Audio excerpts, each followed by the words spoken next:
Hi friends, welcome to AG Vlogs. இன்றைக்கி என்ன சமையல் பண்ண போகிறோன்னு பார்க்கலாம்.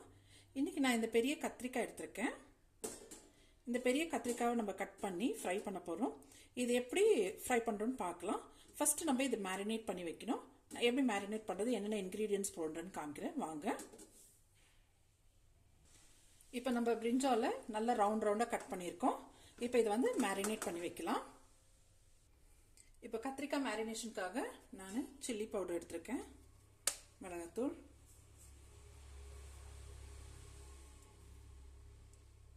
தேவையான அளவு, அப்புறம் கொஞ்சம் மஞ்சத்தூள், அப்புறம் 1 ஸ்பூன் அளவு இஞ்சி பூண்டு பேஸ்ட்,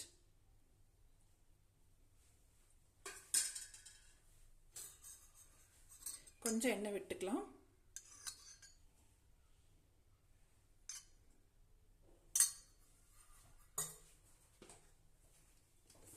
கொஞ்சம் உப்பு போட்டுக்கலாம்,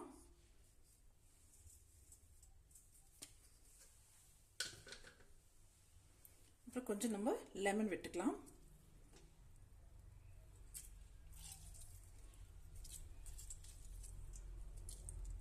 அவ்வளோதான் ஃப்ரெண்ட்ஸ். இதை அப்படியே மிக்ஸ் பண்ணி நம்ம மேரினேட் பண்ணி வச்சிடலாம். இப்போ பாருங்கள் ஃப்ரெண்ட்ஸ், நம்ம எடுத்த மசாலாவில் கொஞ்சமாக தண்ணி விட்டுட்டு நல்லா மசாலாவை பரட்டி வச்சுருக்கோம். பாருங்கள், கத்திரிக்காவை நல்லா மசாலா பரட்டி வச்சுருக்கோம். இது ஒரு 1/2 அன் ஹவர் ஊறட்டும். அதுக்கப்புறம் நம்ம வந்து ஃப்ரை பண்ணிக்கலாம். இப்போ பாருங்கள் ஃப்ரெண்ட்ஸ், 1/2 அன் ஹவர் ஆயிடுச்சு மேரினேஷன் பண்ணி. இப்போ நான் தவா வைக்கிறேன், ஸ்டவ் ஆன் பண்ணிக்கிறேன். இப்போ எண்ணெய் விட்டுக்கலாம். எண்ணெய் கொஞ்சம் தாராளமாக விடுங்க.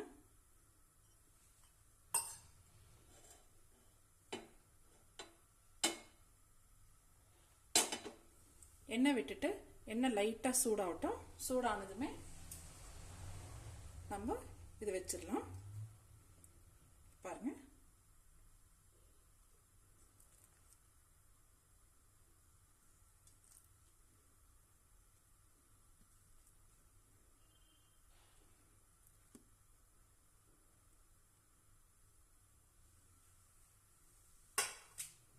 இப்போ பாருங்க ஃப்ரெண்ட்ஸ், வச்சிருக்கேன்.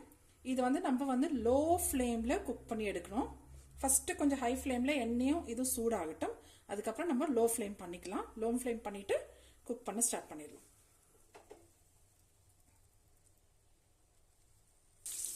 இப்போ பாருங்கள் ஃப்ரெண்ட்ஸ், ஹை ஃப்ளேமில் எப்படி குக் ஆகிட்டுருக்கு. ஸோ இந்த ஸ்டேஜில் நம்ம லோ ஃப்ளேம் பண்ணிக்கலாம். லோ கூட வேண்டாம், மீடியமில் பண்ணிக்கலாம். மீடியம் பண்ணிவிட்டு ஒரு 5 மினிட்ஸ் குக் பண்ணிட்டு அப்புறம் நம்ம திருப்பி போடலாம். இப்போ பாருங்கள், நம்ம மீடியம் ஃப்ளேம்லேயே பண்ணிகிட்டு இருக்கோம். இப்போ திருப்பி போட்டுக்கலாம்.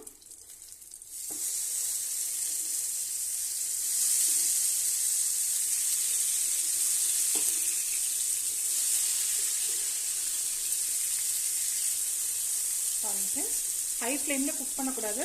இது மீடியம் இல்லை லோ ஃப்ளேமில் குக் பண்ண போதும். இப்போ நம்ம திருப்பி போட்டோம்.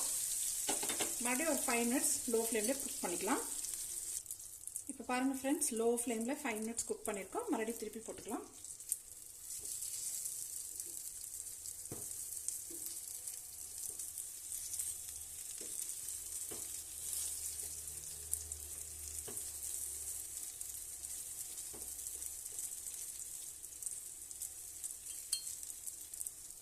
இப்போ பாருங்கள் ஃப்ரெண்ட்ஸ், நல்லா குக் ஆயிடுச்சு.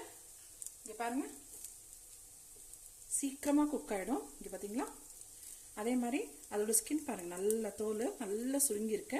ஸோ இந்த ஸ்டேஜில் நம்ம பிளேட்டில் எடுத்துக்கலாம்.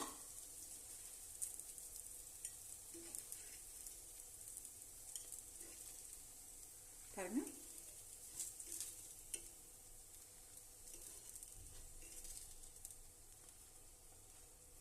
இது நம்ம சப்பாத்திக்கு சாப்பிடலாம். ரொம்ப டேஸ்டாக இருக்கும். பாருங்கள் ஃப்ரெண்ட்ஸ், இப்படி செஞ்சு பாருங்கள், ரொம்ப டேஸ்டாக இருக்கும். பாருங்க, நம்ம பிரிஞ்சால் தவா ஃப்ரை ரெடி ஆயிடுச்சு. இப்போ நம்ம சாப்பிட்றதுக்கு ரெடி. ஸோ உங்களுக்கு இந்த வீடியோ பிடிச்சிருந்தா லைக் பண்ணுங்கள், ஷேர் பண்ணுங்கள், சப்ஸ்கிரைப் பண்ணுங்கள். Thank you friends.